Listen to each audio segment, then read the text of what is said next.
Hi hello నమస్తే welcome to విజయ మా ఊరు ఆడియో బుక్స్ ఛానల్. నేను విజయలక్ష్మిని. ఫ్రెండ్స్, నవల స్రవంతిలో శ్రీ యండమూరి వీరేంద్రనాథ్ గారి తులసి దళం నవల ఆడియోగా వినిపిస్తున్నాను కదా. ఈరోజు తులసి దళం నవల ఆడియో 10వ భాగం వినిపించబోతున్నాను. మరి ఆలస్యం చేయకుండా కథలోకి వెళ్ళిపోదాం. ఎటూ తేల్చుకోలేకపోతున్నాడు రామయ్య. పేరుకి వంటవాడు గాని అతడికి ఆ ఇంటితో అంతకన్నా ఎక్కువ సంబంధమే ఉంది. అందుకే పాప అనారోగ్యాన్ని మామూలుగా తీసుకోలేకపోయాడు. మొదటిసారి ఇస్మాయిల్ దగ్గరకు వెళ్ళాడు. రెండోసారి భూతవైద్యుణ్ణి తీసుకొచ్చాడు. అయితే అప్పుడతడు శ్రీధర్తో తల వాచేటట్లు చివాట్లు తిన్నాడు. దాంతో మరి సాహసం చేయలేకపోయాడు. మళ్లీ శ్రీధర్ దగ్గరకు వెళ్లడానికి ధైర్యం లేకపోయింది. అయినా అతడి మనసు కొట్టుకుంటూనే ఉంది. భూతవైద్యుడి విషయంలో మాత్రం తన నిర్ణయం తప్పు కాదు. ఇప్పుడు పాపకి మరో చేతబడా లేక మామూలు అనారోగ్యమా అన్నది వేరే సంగతి. ఒకప్పుడు పాపకి చేతబడి జరిగింది అన్న సంగతి మాత్రం తన ఇంటి యజమానికి తెలియాలి. తెలిస్తే ఏం లాభం అని అతడు ఆలోచించలేదు. తెలియాలి అంతే. ఆ విషయం చెప్పడం కోసం అతడు 2-3 సార్లు శ్రీధర్ గది వరకు వెళ్ళాడు. కాని లోపలికి వెళ్లడానికి ధైర్యం లేక తిరిగొచ్చేశాడు. భూతవైద్యుడి ఘటన జరిగిన తర్వాత అతడి ధైర్యాన్ని పూర్తిగా దిగజార్చింది. మూడోసారి అతడు మళ్లీ వెళ్ళినప్పుడు బయట అలికిడికి శ్రీధర్ ఎవరది అన్నాడు. క్రిందికి వెళ్ళిపోదామా అనుకున్నాడు రామయ్య. క్షణం తటపటాయించాడు. శ్రీధర్ మళ్లీ పిలవడంతో ధైర్యం తెచ్చుకుని లోనికి ప్రవేశించాడు. ఏంటన్నట్టు చూశాడు శ్రీధర్. అతడికి నోరు పెగల్లేదు. అసలు చెప్పదలుచుకున్నది ఎలా మొదలు పెట్టాలో కూడా తెలీదు. చేతులు నులుముకుంటూ నిలబడ్డాడు. మూర్తీభవించిన విషాదంతో నిలబడ్డ ఆ 50 ఏళ్ల వృద్ధుణ్ణి చూస్తుంటే శ్రీధర్కే జాలేసింది. మొన్నటి విషయం గురించేనా? పర్లేదులే అన్నాడు. అతడొచ్చింది భూతవైద్యుడి విషయమై ఉంటుందన్న ఉద్దేశంతో. రామయ్య ఇంకా అలానే నిలబడి ఉండడం చూసి ఇంకేంటి అన్నాడు. చెప్పబోయి ఆగాడు రామయ్య.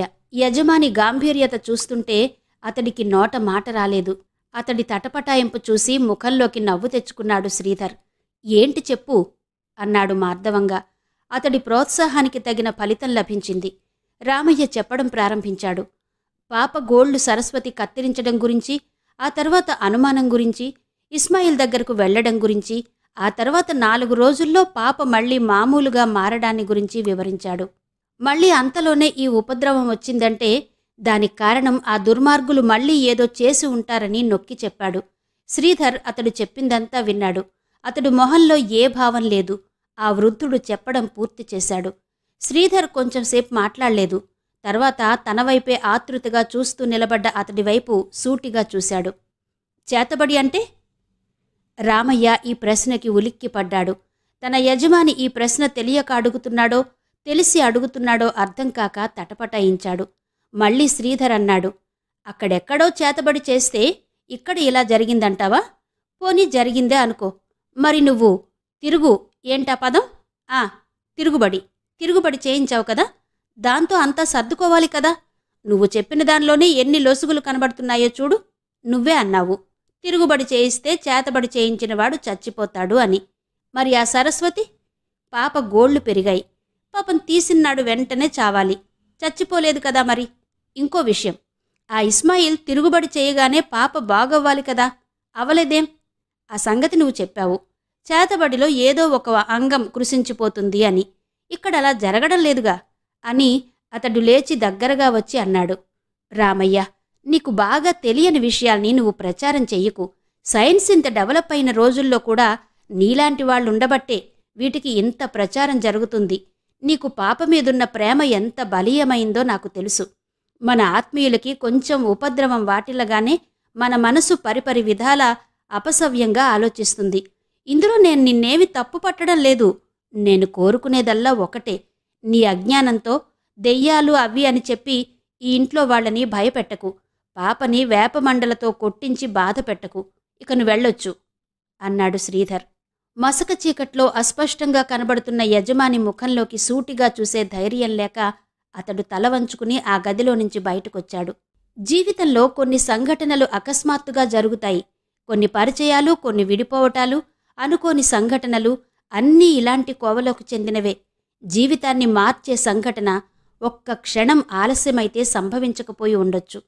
కెనడీని చంపిన రివాల్వర్ ఒక అంగుళం పక్కకి తప్పుకొని ఉంటే అమెరికా చరిత్ర ఇంకోలా ఉండేది.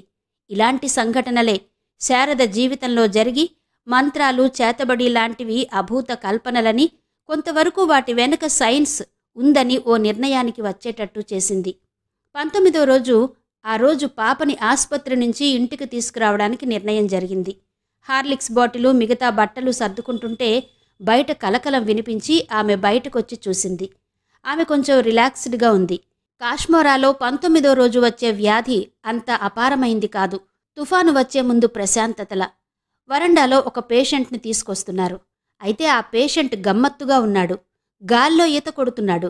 ఊపిరి పీల్చుకోవడానికి నానా యాతన పడుతున్నాడు. నడి సముద్రంలో మునిగిపోతున్న వాడిలా ఈత కొడుతున్నాడు. ఈ కేసుకి కూడా డాక్టర్ పార్థసారథే అటెండ్ అయ్యాడు.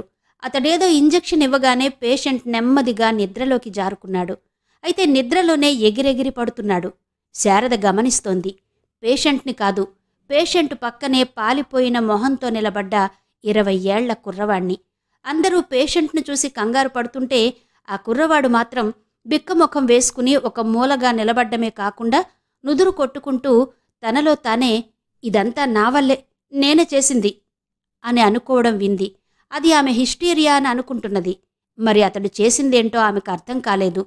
నిద్రలో పేషెంట్ కొంచెం స్థిమితపడ్డాక అతడు ఎవరికో ఫోన్ చేయడం గమనించిందామె. ఇంతలో కారు తీసుకుని శ్రీధర్ వచ్చాడు. వాళ్ళు వెళ్లడానికి ఆయత్తమవుతుండగా పేషెంట్ నిద్రలో నుంచి లేచాడు. అతడు యువకుడే, స్టూడెంట్లా ఉన్నాడు. నిద్రలో నుంచి లేవగానే మళ్లీ ఎగిరెగిరి పడడం ప్రారంభించాడు. కుర్రవాడు కంగారు పడుతూ డ్యూటీలో ఉన్న నర్సు కోసం చూసి ఆమెను డాక్టర్ కోసం పంపించాడు. ఇంతలో వరండాలో ఒక పొడవాటి విగ్రహంలా ఉన్న మనిషి రావడం కనిపించింది. అతడిని చూసి కుర్రవాడి మొహంలో అప్పటి వరకు ఉన్న ఛాయలు తొలగిపోయాయి. ఒక్కసారిగా తేలిగ్గా శ్వాస పీల్చుకున్నాడు. ఆ పొడవాటి వ్యక్తి చెయ్యి పట్టుకుని ఓ మూలకి తీసుకెళ్లి రహస్యంగా ఏదో చెప్పడం శారద గమనించింది. అతడు తల పంకించి పేషెంట్ దగ్గరకొచ్చాడు. ఈ లోపులో డాక్టర్ పార్థసారథి కూడా వచ్చాడు. పొడవాటి మనిషి డాక్టర్తో ఏదో మాట్లాడడం, డాక్టర్ తల పంకించడం చూసి వాళ్ళిద్దరూ అంతకు ముందే పరిచయస్తులై ఉంటారని ఊహించింది. పొడవాటి వ్యక్తి పేషెంట్ నుదుటి మీద తన అరచెయ్యి పెట్టి నెమ్మదిగా ఏదో ఉచ్చరించడం ఆమె గమనించింది. చాలా కొద్దిసేపట్లోనే పేషెంట్ నిద్రలోకి జారుకున్నాడు. మళ్ళీ 5 నిమిషాల పాటు ఆ వ్యక్తి నిద్రపోతున్న వ్యక్తితో మాట్లాడుతూనే ఉండడం ఆమెకు ఆశ్చర్యం కలిగించింది. అయితే 5 నిమిషాల తర్వాత నిద్రపోతున్న పేషెంట్ చటుక్కున లేచి కూర్చుని ఆరోగ్యకరమైన వ్యక్తిలా నవ్వుతూ మాట్లాడడం ఆమెకు దిగ్భ్రాంతి కలిగించింది. వీటన్నిటికన్నా చిత్రమైన విషయమేంటంటే బాగా చదువుకున్న పార్థసారథి కూడా ఆ నిలువెత్తు మంత్రగాడితో నవ్వుతూ మాట్లాడి తన పేషెంట్ని అతడి చేత ట్రీట్ చేయించడం. ఆయనెవరు? ఆమె భర్తను అడిగింది. శ్రీధర్ అటువైపోసారి చూసి భార్య వైపు తిరిగి, అందుకే ప్రతిరోజు పేపర్ చదవమంటాను. అతను తెలీదా? ప్రముఖ హిప్నటిస్ట్ ప్రొఫెసర్ జయదేవ్ అన్నాడు. సదరన్ హిల్స్లో ఒక ఫ్లాట్లో ఉంటున్నాడు ప్రొఫెసర్ జయదేవ్. అతని తల్లి ఆంగ్లో ఇండియన్. అతడు మాంట్రియల్లో పుట్టాడు. అంటారియా క్వీన్స్ యూనివర్సిటీలో సైకాలజీలో పట్టా పుచ్చుకుని ఆ తర్వాత ఎంఏ చదివి కార్నెల్ యూనివర్సిటీ నుండి న్యూరాలజీలో డాక్టరేట్ సంపాదించాడు. ఇంటర్నేషనల్ సొసైటీ ఆఫ్ క్లినికల్ హిప్నాసిస్కి వైస్ ప్రెసిడెంట్ అయ్యాడు. అయితే అతడి తండ్రి రక్తపు ప్రభావం అతని మీద బాగా ఉంది కాబోలు 10 రోజుల పాటు ఇండియా చూడ్డానికొచ్చి ఆకర్షితుడై ఇక్కడే ఉండిపోయాడు. అతడి తల్లి తండ్రి చాలా కాలం క్రితమే విడిపోవడం వల్ల జయదేవ్ జీవితం ఒంటరిగానే గడిచింది. తండ్రి మరణించి 5-6 ఏళ్లు కావస్తుంది. తల్లి మాంట్రియల్లోనే సెటిల్ అయింది. ఆమె దాదాపు 20 ఏళ్ల క్రితమే ఒక ఐరిష్ దేశస్థుణ్ణి పెళ్లి చేసుకుందని వినికిడి. ఒంటరితనం మనిషి మెదడుని బాగా సానపెడుతుంది. విపరీతమైన విడ్డూరమైన మనస్తత్వాల మధ్య బ్రతికిన ఆ ప్రొఫెసర్కి మనస్తత్వ శాస్త్రం అభిమాన విషయం అవడంలో ఆశ్చర్యం లేదు కదా. తన విశాలమైన గదిలో దొంతర్లుగా ఉన్న పుస్తకాలను నిశ్శబ్దంగా అతడు చదువుకుంటున్నాడు. పొద్దున్న జరిగిన సంఘటన తలుచుకుని అతడి పెదవుల మీద చిరునవ్వు కదులుతోంది. పైకి చాలా భయంకరంగా కనిపించే విషయాలు హిప్నసిస్లో నవ్వు తెప్పించేవే. ఇలాంటి సంఘటనే పొద్దున జరిగి అందర్నీ ఆస్పత్రికి పంపింది. ఆ కుర్రవాళ్ళిద్దరూ పాలిటెక్నిక్ స్టూడెంట్లు. అంతేకాక ఆ ప్రొఫెసర్ దగ్గర హిప్నాసిస్లో ట్రైనింగ్ పొందుతున్నవాళ్ళు. అనుభవం లేని హిప్నాటిస్ట్ ప్రయోగాలు చేయడం మొదలు పెడితే ఎలాంటి దారుణాలు జరుగుతాయో వాళ్ల చర్యే ఉదాహరణ. హిప్నసిస్లో ఒక వ్యక్తి మరో వ్యక్తి మెదడుని తన మాటల ద్వారా లోబర్చుకుంటాడు. దీన్నే హిప్నాటిజం అంటారు. అయితే లోతుకు వెళ్లే కొద్దీ అందులోని ఆశ్చర్యకరమైన విషయాలు బయటపడతాయి. హిప్నటైజ్ చేయబడిన వ్యక్తి తన కంట్రోల్లోకి వచ్చాక హిప్నసిస్ ఎటువంటి ప్రయోగాన్నైనా అతడి మీద చెయ్యొచ్చు.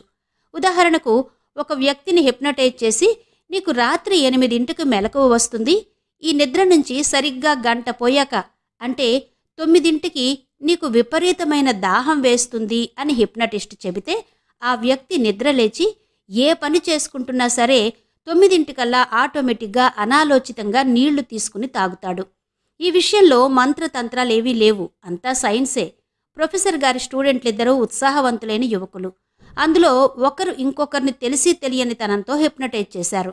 అతన్ని నిద్రపుచ్చుతూ హాయిగా నిద్రపోతున్నావు, నువ్వు హాయిగా నిద్రపోతున్నావు అంటూ నెమ్మదిగా నిద్రలోకి దింపాడు, ట్రాన్స్లోకి. అక్కడ ఆ స్టూడెంట్ చేసిన తప్పేంటంటే నిద్రలో నువ్వు సముద్రంలో ఈత కొడుతున్నావు అని. ఆ పేషెంట్ అలా చేయడం మొదలుపెట్టగానే కంగారు పడి అతన్ని నిద్రలో నుంచి లేపేశాడు. పోస్ట్ హిప్నటిక్ సజెషన్ ద్వారా నువ్వు మామూలుగా ఉంటావు అని చెప్పకపోవడంతో ఆ హిప్నటైజ్ చేయబడిన వ్యక్తి సుషుప్తావస్థ నుంచి బయటపడ్డాక ఇంకా సముద్రంలోనే ఉన్న ఫీలింగ్తో చేతులు కాళ్ళు కొట్టుకుంటూ ఎగశ్వాస పీల్చడం, హాస్పిటల్లో చేర్పించడం జరిగాయి. ప్రొఫెసర్ వచ్చి అతడిని హిప్నటైజ్ చేసి నెమ్మదిగా నువ్వు ఒడ్డుకు ఈదుకొస్తున్నావు అని సంతృప్తిపరిస్తే తప్ప మామూలు మనిషి కాలేదు. ఈ విషయం జ్ఞాపకం వచ్చి జయదేవ్ తనలో తనే నవ్వుకుంటూ ఉండగా కాలింగ్ బెల్ చప్పుడైంది. బాయ్ వచ్చి ఎవరో వచ్చారని చెప్పాడు. రమ్మను, అలాగే 2 కప్పులు టీ తీసుకురా అన్నాడు కుర్చీ వెనక్కి జారబడుతూ. 1 నిమిషం తర్వాత తలుపు చప్పుడైంది. కూర్చోండి అన్నాడు అతడు అలసటతో కళ్ళు తెరవకుండానే. నమస్తే, నా పేరు శారద అన్నదామె చేతులు జోడించి. జయదేవ్ ఆమె చెప్పిందంతా విన్నాడు. ఎయిర్పోర్ట్ సంగతి, తరువాత పాప అనారోగ్యం, 20 రోజుల పాటు బాధ అంతా విని కళ్ళు తెరిచి మీరేమనుకుంటున్నారు అని అడిగాడు. మా రామయ్య అనడం ఇది చేతబడి అని అన్నదామె.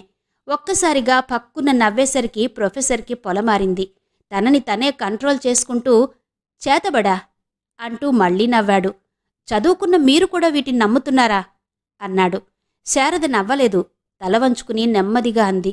ఆ రోజు విమానాశ్రయంలో పాప ప్రవర్తనకి, ఈరోజు ఆస్పత్రిలో పేషెంట్ ప్రవర్తనకి చాలా దగ్గర సంబంధం కనిపించింది ప్రొఫెసర్. నాకు అంత హడావిడి చేస్తున్న పేషెంట్ని 5 నిమిషాల్లో మంత్రం వేసినట్టు బాగు చేశారు మీరు. నా కూతుర్ని కూడా అలాగే రక్షించండి, ఏ మంత్రం వేసైనా సరే అంది. మళ్లీ నవ్వబోయిన ప్రొఫెసర్ చప్పున ఆగిపోయాడు. కిటికీలో నుంచి పడుతున్న వెలుగు రేఖల్లో ఆ స్త్రీమూర్తి దీనంగా కనిపించింది. ఏడ్చి ఏడ్చి ఉబ్బిన ఆమె కళ్ళు, తైల సంస్కారం లేని జుట్టు. అతడికి జాలేసిందామె మీద. సానుభూతిగా అన్నాడు, చూడండి, పొరపాటున మీరు నా దగ్గరకొచ్చారు. నేను డాక్టర్ని కాను, మంత్రగాడిని అసలే కాను. మీరు చూసిన ఆ పేషెంట్ నా స్టూడెంట్. ఎవరో హిప్నటైజ్ చేస్తే నేను దాన్ని సరిదిద్దాను అంతే అన్నాడు. ఆమె చప్పున అదే పాపకి కావలసింది. ఎవరో ఆమెకి చేతబడి చేశారు, దానికి తిరుగుబడి చేయండి అంది. చేతబడులు మంత్రాలు ఉన్నాయని వాదించేవాళ్లతో అతడు విసిగిపోయాడు. కొంచెం బిగ్గరగానే, నేనేమో సైన్స్ గురించి మాట్లాడుతూ ఉంటే మీరు క్షుద్ర విద్యల గురించి చెప్తారేంటి అన్నాడు. ఆమె మాట్లాడలేదు. ఆమె కళ్లలో తడి చూసి అతడు విచలితుడై నొచ్చుకుంటూ ఐఎమ్ సారీ అన్నాడు. నా ఉద్దేశం దీన్ని డాక్టర్లే సరిచేయగలరని. పార్థసారథి మంచి డాక్టర్, పాపకి తప్పక నయమవుతుంది అనునయంగా అన్నాడతను. ఆమె ఒక్క క్షణం ఆలోచించి అన్నది, మీరు హిప్నటైజ్ చేసిన పేషెంట్ని డాక్టర్ పార్థసారథి బాగుచేసి ఉండేవాడా ప్రొఫెసర్? ఒకవేళ చెయ్యగలిగినా ఎంతకాలానికి అంది. ప్రొఫెసర్ మాట్లాడలేదు, మౌనంగా ఉండిపోయాడు. హిప్నటిజానికి గురి కాకుండా తట్టుకోగలిగే వ్యక్తులు మనలో ఎంత శాతం ఉంటారు ప్రొఫెసర్ అంది మళ్ళీ శారద. అతడికి లీకార్న్ ఇచ్చిన అంకెలు జ్ఞాపకం వచ్చాయి. అసలు గురికాని వాళ్ళు 5%, అటూ ఇటుగా ఉండేవాళ్లు 10%, మత్తులోకి వెళ్లేవాళ్లు 25%, గాఢమైన మత్తులోకి వెళ్లేవాళ్లు 35%, మత్తులో హిప్నటిస్ట్ ఏం చెబితే అది చేసేవాళ్లు 25% అంటూ ఆమెకు చెప్పాడు. ఆమె అన్నది, మీరు నన్ను హిప్నటైజ్ చేసి నేను సుషుప్తిలో ఉండగా రేపు నువ్వు నిద్రలో నుంచి లేవగానే రోజంతా విపరీతమైన తలనొప్పితో బాధపడతావు అని ఆజ్ఞ ఇచ్చారనుకోండి, నేనలాగే బాధపడతానా అంది. 100% స్కోప్ ఉందని సైన్స్ చెబుతుంది అన్నాడు ప్రొఫెసర్. అంతేకాదు, ఆఫీసులో గడియారం 11 కొట్టగానే లేచి డ్యాన్స్ చెయ్యి అని నేను హిప్నసిస్లో చెబితే మరుసటి రోజు అదే టైంకి ఆ క్లర్క్ అలానే చేస్తాడు అందరి సమక్షంలో అని నవ్వాడు. మరి దాన్నేమంటారు అంది Sharada. Post hypnotic suggestion. Sharada కుర్చీ వెనక్కి వాలి, పోస్ట్ హిప్నటిక్ సజెషన్ ద్వారా నా కూతుర్ని ఎవరో 20 రోజులుగా బాధ పెడుతున్నారు ప్రొఫెసర్. అదే నేను చెప్పాలనుకుంటున్నది. దాన్నే నేను చేతబడి అంటే మీరు నవ్వారు అందామె. ప్రొఫెసర్ దిగ్భ్రాంతితో చూశాడు. మామూలుగా అతి సామాన్యంగా కనపడే గృహిణి ఎంత సున్నితంగా తనని బుట్టలో పడేసింది. మీరేం చదువుకున్నారు అని అడిగాడు. ఆమె నవ్వి ఊరుకుంది. అయితే నవ్వులో జీవం లేదు. కూతురి విషయంలో దిగులే ఉంది. ఆమె చేతి బ్యాగ్లో నుంచి కాగితం తీసి ఇస్తూ, పాపకి 3 వారాలుగా వస్తున్న బాధలన్నిటినీ వ్రాసిపెట్టాను చూడండి అంది. ప్రొఫెసర్ కాగితం అందుకుని పరిశీలించాడు. మొదటి రోజు హిస్టీరియా వచ్చినట్టు ప్రవర్తించింది. రెండో రోజు చిగుళ్ల నుంచి రక్తం. మూడో రోజు జుట్టు ఊడిపోతోంది. 4వ రోజు కడుపులో విపరీతమైన నొప్పి. 5వ రోజు కుడి చెయ్యి ఎవరో విరిచేసినట్టు బాధపడింది. ప్రొఫెసర్ చదువుతుండగా ఆమె అంది, జాగ్రత్తగా దాన్ని గమనిస్తే ఒక్కోదానికి అసలు సంబంధమే లేదని తెలుస్తుంది కదా. ఇదేదో మానవాతీత శక్తి. కేవలం పాప శరీరంలో తాత్కాలికమైన మార్పు, మీరన్న ఇంగ్లీష్ పదం హెట్రో సజెషన్ వల్లనే జరుగుతున్నాయని నాకనిపిస్తోంది. ఒక్కో మనిషిని హిప్నటైజ్ చేసి నీ గుండె వేగం నెమ్మదిగా తగ్గిపోతుందని సైన్స్ నిరూపించింది కదా. అలాగే పాప జుట్టు ఊడిపోవడం, చిగుళ్ల నుంచి రక్తం రావడం, వీటన్నిటి కారణం లెథర్జీ, కాటలెప్సీ, సోమ్నాలెన్స్, హిప్నాటిక్ కోమా. మీరే పదమన్నా పెట్టుకోండి. ఎవరో ఎక్కడ్నుంచో ఆటో సజెషన్తో నా కూతుర్ని బాధ పెడుతున్నారు. నాకు తెలిసిన ఈ కొద్ది ఇంగ్లీష్ పదాలు నేనెందుకు వాడుతున్నానంటే, నేను తెలుగులో చేతబడి దెయ్యం పట్టడం అని అంటే మీరు నవ్వుతున్నారు కాబట్టి. ఒకరి మెదడుని మన చెప్పు చేతల్లోకి తీసుకుని దాని ద్వారా ఆ వ్యక్తి శరీరాన్ని కూడా బాధ పెట్టవచ్చని సైన్స్ నమ్ముతోంది కదా. అదే జరుగుతోందిప్పుడు. అందుకే డాక్టర్ పార్థసారథికి ఏమీ అంతుపట్టడం లేదు అంది శారద. కొంచెంసేపు ప్రొఫెసర్ ఆమె వైపు సాలోచనగా చూశాడు. తర్వాత తల అడ్డంగా ఊపుతూ, మీరు చెప్పిన ఆ మంత్రగాడు ఎక్కడ్నుంచో ఆటో సజెస్ట్ చేసి ఇక్కడ పాపను బాధ పెట్టడాన్ని సైన్స్ ఒప్పుకోదు. అలా నిరూపించలేం అన్నాడతను. టెలివిజన్ ద్వారా ప్రేక్షకుల్ని వాళ్ల ఇళ్లలో నిద్రలోకి దింపొచ్చా ప్రొఫెసర్ అడిగిందామె. ప్రొఫెసర్కి కొన్ని సంవత్సరాల క్రితం బీబీసీలో పీటర్ కాసన్ అలానే హిప్నటిక్ ప్రయోగం చేసి ప్రేక్షకుల్ని కుర్చీల్లో విరుచుకు పడిపోయేటట్టు చేయడం, దాంతో టెలివిజన్లో హిప్నటిజం ప్రదర్శనల్ని రద్దు చేస్తూ ఆర్డర్ రావడం గుర్తుకొచ్చింది. ప్రొఫెసర్ తలూపడంతో శారద వాదనకి బలం చేకూరింది. మరి ఎక్కడ్నుంచో మాటల ద్వారా ఇక్కడి వ్యక్తిని బాధలకి గురిచెయ్యొచ్చు అన్న విషయాన్ని కూడా సైన్స్ ఒప్పుకుంటున్నప్పుడు మనకి అర్థం కానిదల్లా ఆ మంత్రగాడు ఏ పరికరాల ద్వారా ఇక్కడి పాపని ఇన్ని హింసలకు గురిచేస్తున్నాడో తెలియకపోవడం అంతేగా అంది. ప్రొఫెసర్ నవ్వి, అంటే ఆ మంత్రగాడు వైర్లెస్ ద్వారా పాపకి పోస్ట్ సజెషన్స్ ఇస్తున్నాడంటారా అన్నాడు. శారద నవ్వలేదు. వైర్లెస్ ద్వారా ఇస్తున్నాడో టెలివిజన్ ద్వారా ఇస్తున్నాడో తర్కించేటంత వైజ్ఞానిక పరిజ్ఞానం నాకు లేదు ప్రొఫెసర్. నాకు తెలిసిన కొద్ది సైన్సుని జరుగుతున్న దానికి అన్వయించుకోవడం ఒక్కటే తెలుసు నాకు. అయినా ఇక్కడ తర్క వితర్కాలకు చోటు లేదు. నా కూతురి జీవన్మరణ సమస్య ఇది అంది. కూతురు జ్ఞాపకం వచ్చేసరికి ఆమె ఆవేశం చప్పున చల్లారిపోయి ఒక్కసారిగా దిగులు ముంచుకొచ్చింది. ప్రొఫెసర్ కుర్చీలో నుంచి లేచి ఆమె దగ్గరకొచ్చాడు. అతడి మొహంలో ఇప్పుడు నవ్వు లేదు. నాకు తెలిసిన కొద్దిపాటి హిప్నసిస్ ప్రయోగం నీ కూతుర్ని ఈ బాధల నుంచి రక్షించగలిగితే అంతకన్నా నాకు కావలసిందేమీ లేదమ్మా అన్నాడు. నువ్వు నేను చెప్పేది జాగ్రత్తగా విను. నా కళ్ళలోకి చూస్తున్నావు నువ్వు. నీ కనురెప్పలు నెమ్మదిగా మూతలు పడుతున్నాయి. కళ్ళు మూత పడుతున్నాయి. నీ మెదడు నిద్రపోతుంది. ఇంకేం ఆలోచించటం లేదు. కేవలం నిద్రే, కేవలం నిద్రే. నీ కాళ్ళు చేతులు అన్ని నిద్రను ఆహ్వానిస్తున్నాయి.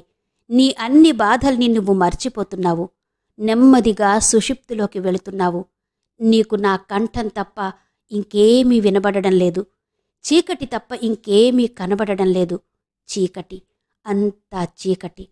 Relax, relax. బాగా ఊపిరి పీలుస్తూ హాయిగా నిద్రపో. ప్రొఫెసర్ కంఠం మంద్రస్వరాన ఆ గదిలో రిథమెటిక్గా వినిపిస్తుంది. పాప పక్క మీద పడుకుని ఉంది. చిన్న లైట్ ఆమె మీదకు ఫోకస్ చేయబడి ఉంది. శారద జరుగుతున్నది మౌనంగా గమనిస్తుంది. శ్రీధర్ ఇంట్లో లేడు. నువ్వు నిద్రపోతున్నావు. నిద్ర అనే ఆలోచన తప్ప ఇంకేమీ లేదు నీకు. ఇంకా ఇంకా గాఢమైన నిద్ర. నీకు నా కంఠం తప్ప ఇంకేమీ వినిపించడం లేదు. అన్ని బాధల్ని మర్చిపో. నీకేమీ బాధ లేదు. నిన్ను నేనుగాక ఇంకెవ్వరూ ఆజ్ఞాపించలేరు. అంతా గాఢంగా నిద్రపో, నిద్రపో, నిద్రపో. 1 నుంచి 10 లెక్క పెట్టే లోపులో నేను తప్ప నిన్ను ఎవ్వరూ ఆజ్ఞాపించలేరు. నా కంఠం తప్ప నీకు ఇంకేమీ వినపడదు. 1 నిద్రపో, నిద్ర. 2 ఇంకా ఇంకా గాఢమైన నిద్ర. ఇలా 10 వరకు లెక్కపెట్టి లైట్ వేశాడు. పాప తేలికగా నిద్రపోతోంది. శారద మొహం విప్పారింది. చాలా రోజుల తర్వాత పాప తేలికగా నిద్రపోతుంది. ప్రొఫెసర్ ఆమె వైపు తిరిగి, మళ్ళీ మనం లేపే వరకు పాప లేవదు అన్నాడు. అంటే నేను లేపొచ్చా అని అడిగింది. అతడు నవ్వి, మీరు కాదు, నేనే లేపాలి. నా మాటల ట్యూన్కి, వైబ్రేషన్కి సరిపోయే కంఠం ఉన్నవారు తప్ప ఇంకెవ్వరూ లేపలేరు ఆమెని అన్నాడు. ఆమెకిదంతా చాలా ఆశ్చర్యంగా ఉంది. సైన్స్ ఇంత అడ్వాన్స్ అయిన సంగతి ఆమెకు నమ్మశక్యం కావడం లేదు. ఆ విషయమే అతడితో అంది. ఇంకా ఆశ్చర్యకరమైన సంగతులు చాలా ఉన్నాయి. ఒక సూది తీసుకుని పాప చెవిపోగికి కావలసిన రంధ్రం చేసినా ఆమె లేవదు. కావాలంటే పరీక్షించుకోండి అన్నాడు. నేను పాప గుండె వేగంగా కొట్టుకునేలా చేయగలను. కొంచెం టైం ఇస్తే పాప గాలిలో నాట్యం చేయగలిగేలా చేయగలను. అతడి చదివిన చదువు, విజ్ఞానం అతడి పెదవుల మీద ధీమాతో కూడిన నవ్వుని చేర్చినాయి. ఇన్ని చెయ్యగలిగిన మీరు చేతబడి చెయ్యలేరంటే నేను నమ్మను అందామె. బుల్లెట్లా వచ్చిన శారద మాటలకి అతడు పక్కలో బాంబు పడినట్టు ఉలిక్కిపడ్డాడు. ఆమె వైపు అయోమయంగా చూశాడు. చెప్పండి, నిజంగా మరో మనిషిని మంత్రాలతో, సారీ, ఏమన్నారు? వైబ్రేషన్. వైబ్రేషన్ ఉన్న మాటలతో చంపాలి అనుకుంటే చంపలేరా అంది. మీరు నన్ను ఏ వాదనలకు తీసుకెళ్లడానికి ప్రయత్నం చేస్తున్నారో అర్థమైంది. కానీ చేతబడి అంటే అది క్షుద్ర విద్య. అక్షరజ్ఞానం లేని మనిషి కేవలం మంత్రతంత్రాలతో, కొంచెం నిప్పుతో పొగవేసి సైన్స్ ఉపయోగించగలడంటే నేను నమ్మను. అయితే మీరు చెప్పింది నిజమే. మన మాటలకి ట్యూన్ చేసుకోగలిగే స్థితికి అవతలి మనిషిని తీసుకురాగలిగితే 5వ అంతస్తు మీద నుంచి దూకమన్నా దూకేస్తాడు అన్నాడతను. అంతే ప్రొఫెసర్, నాకు కావలసింది. ఇప్పటి వరకు మాయలు, మంత్రాలు ఉన్నాయని నమ్ముతూ వచ్చాను నేను. కానీ వీటన్నిటి వెనక సైంటిఫిక్ రీజన్ ఉందని ఇప్పుడే అర్థమైంది నాకు. ఈ క్షణం నుంచి పాపని మీ చేతుల్లో పెడుతున్నాను. ఏం చేస్తారో మీ ఇష్టం అంది శారద. ప్రొఫెసర్ లేచాడు. నిజంగా పాప బ్రెయిన్ వేవ్ ఇంకొకరి మాటల చేత కంట్రోల్ చేయడం వల్లనే ఇదంతా జరుగుతుందని మీరు నమ్మితే, నిజంగా పాప శరీరంలో ఏ లోపమూ లేకపోతే, ఈ క్షణం నుంచి పాపని నేను గార్డు చేస్తాను. ఈ విషయంలో మీరు నిశ్చింతగా ఉండొచ్చు. అతడి మొహంలో సిన్సియారిటీకి ఆమె కదిలిపోయి, థ్యాంక్యూ ప్రొఫెసర్ అంది. ఏంటి రోజు ఎవరో కొత్తగా ఇంట్లోకొచ్చారు అడిగాడు సరస్వతి. ఎవరో ప్రొఫెసర్ అట. పైడితల్లి నవ్వాడు. ఎంత ప్రొఫెసర్ అయినా మన మంత్రాలకి ఎదురు నిలవలేదు. పురాతనమైన శుద్ర విద్యలకి రీజనింగ్ ఇవ్వలేడు. సరస్వతి, అది కాదు సమస్య. రాత్రంతా ఆ పాప దగ్గర కూర్చునేలా ఉన్నాడు. అలా అయితే 12ంటికి అంటూ మధ్యలో ఆపుచేశాడు. పైడితల్లి మళ్లీ నవ్వాడు. ప్రొఫెసర్లు ఎంత తెలివైన వాళ్ళో, మిగతా విషయాల్లో అంత అమాయకులు. నువ్వే చూడు, ఈరోజు నేను వేస్తాను రక్తం అని లేచి గది బయటకొచ్చాడు. వెనకే సరస్వతి కూడా వచ్చాడు. అప్పుడు రాత్రి 10 అవుతూ ఉంది. బయట వరండాలో చీకటిగా ఉంది. ఇద్దరూ బయటకొచ్చి మేడ మీదకు వెళుతుంటే అప్పటి వరకు చీకట్లో నిలబడ్డ నారాయణరావు వాళ్ల గదిలోకి చప్పుడు చెయ్యకుండా ప్రవేశించాడు. 5 నిమిషాల తర్వాత అలాగే నిశ్శబ్దంగా బయటకొచ్చాడు. అతడు చెయ్యాలనుకున్న పనికి 5 నిమిషాలు చాలు. రాత్రి 10 అయింది. తులసి పక్క దగ్గర జయదేవ్ కూర్చుని ఉన్నాడు. పాప హాయిగా నిద్రపోతోంది. చాలా రోజుల తర్వాత 10:15, 10:30 ఆలస్యంగా చంద్రోదయమైందా రోజు. పాప కొద్దిగా కదిలినట్టనిపించింది జయదేవ్కి. అతడికి అనుమానం వచ్చింది. ఎవరైనా పాప తల దగ్గర చిన్న ట్రాన్స్మిటర్ పెట్టి తన అనస్థీషియాకి వ్యతిరేకంగా పనిచేస్తున్నారా అని.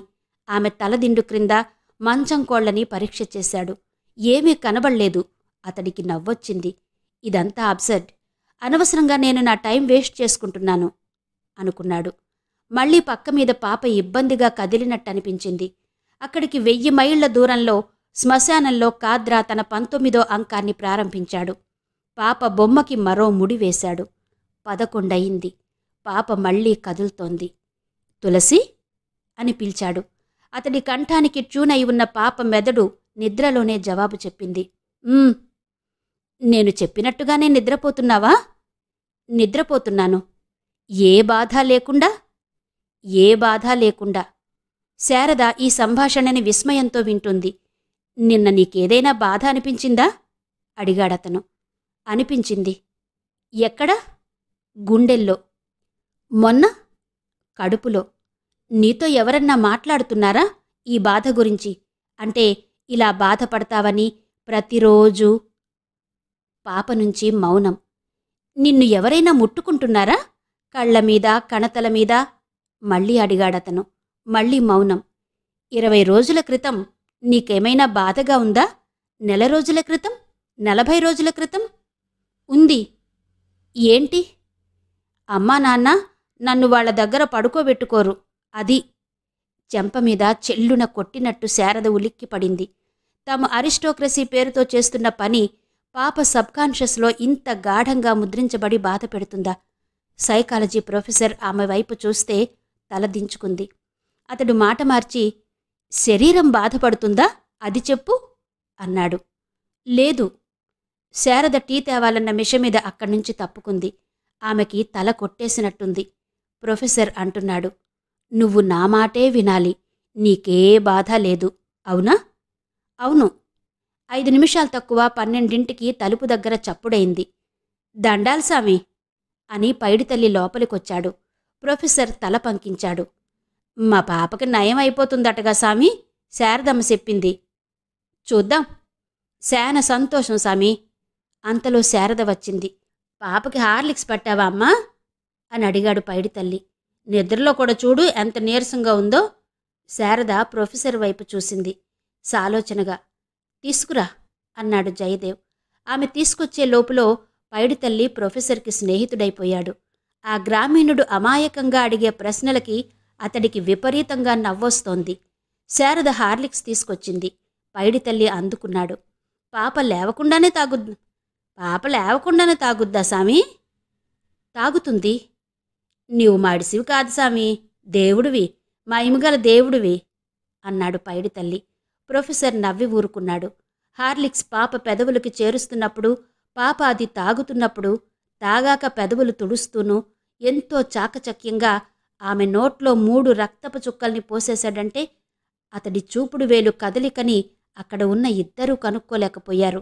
12:05కి అతడు తన గదికి చేరుకున్నాడు. అక్కడ సరస్వతి విస్కీ బాటిల్తో ఎదురు చూస్తూ ఉంటాడని అతడికి తెలుసు. పాప మరణానికి ఇంకా 48 గంటలు.